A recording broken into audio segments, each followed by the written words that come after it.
La question de la discrimination fondée sur les castes et l'ascendance est une grande préoccupation pour le mouvement des droits humains en Afrique de l'Ouest. Dans pratiquement tous les pays de la sous-région, ce phénomène persiste, parfois même au niveau institutionnel, dans des pays comme la Mauritanie. Dans d'autres pays, c'est le fait d'acteurs privés, des communautés. Malheureusement, les États qui doivent lutter contre ce phénomène, en faisant appliquer les lois, en faisant la sensibilisation, ne font pas les efforts qui devraient être les leurs. C'est pour cela que nous avons rassemblé ici, dans le cadre de ce séminaire, des acteurs de la société civile engagés dans la lutte contre cette forme de discrimination. Nous avons aussi invité les parlementaires, mais aussi de hauts magistrats de toute la sous-région, afin qu'on ait les perspectives des différents acteurs. La perspective des ONG, la perspective de la justice, et c'est la perspective des parlements nationaux qui élaborent les lois et qui, évidemment, contrôlent l'action du gouvernement.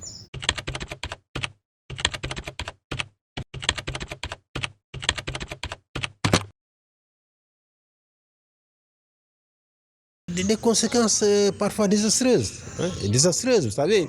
Dans beaucoup de pays, des gens sont mis en marge de la société, parfois en marge de leur famille, parce que simplement ils ont commis des actes qui étaient contraires, n'est-ce pas, aux pratiques, aux coutumes de leur propre caste. Parfois parce qu'ils ont eu des interactions avec d'autres castes considérées comme des castes différentes ou des castes inférieures. Dans d'autres pays comme la Mauritanie, le Niger, mon collègue du Niger me disait tout à l'heure que vous pouvez avoir dans une même famille des personnes de même père et même mère, de même père plutôt, et que, évidemment, votre frère de même père soit un esclave. Parce que simplement, votre maman est descendante d'esclaves. Vous imaginez ce genre de situation. Vous êtes tous enfants de même papa, mais vous vous retrouvez esclaves de votre frère, de même père, parce que simplement, vous, votre maman, est une descendante d'esclaves. Voilà des situations dans lesquelles on se retrouve dans beaucoup de pays de la sous-région. Dans beaucoup de pays, le sujet n'est plus tabou. Dans d'autres pays comme le Sénégal, évidemment, c'est un sujet tabou.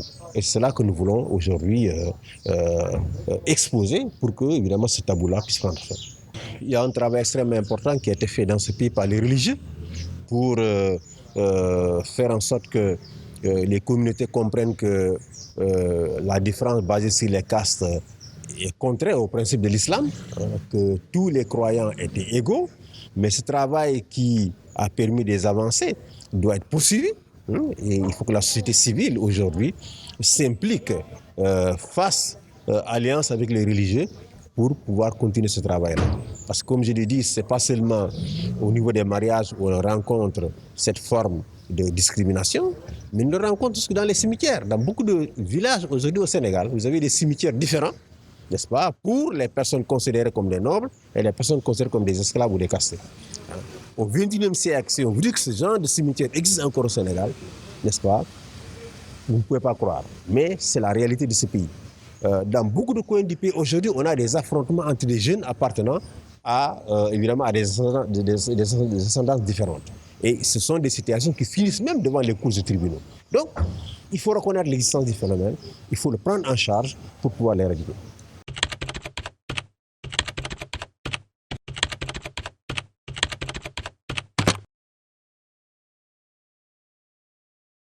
Nous avons toutes les lois pour pouvoir combattre ce phénomène.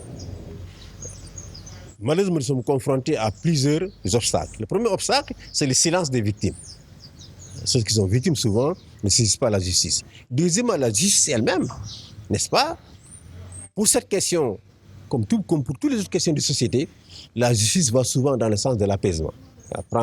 Donner des verdicts pour apaiser la situation et non pas condamner, évidemment, les auteurs de ces actes-là.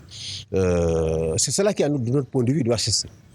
Il faut que la justice fasse son travail pour qu'à chaque fois que des gens commettent des violences au nom des castes, commettent des violences au nom évidemment de l'ascendance, que ces violences-là soient réprimées à la mesure de leur gravité. À l'issue de ce colloque, donc, il y aura un rapport qui va être produit. Ce rapport contiendra évidemment les recommandations que nous allons soumettre aux États. Et au niveau de chaque État, la société civile va se charger de faire le suivi de la mise en œuvre avec les États nationaux.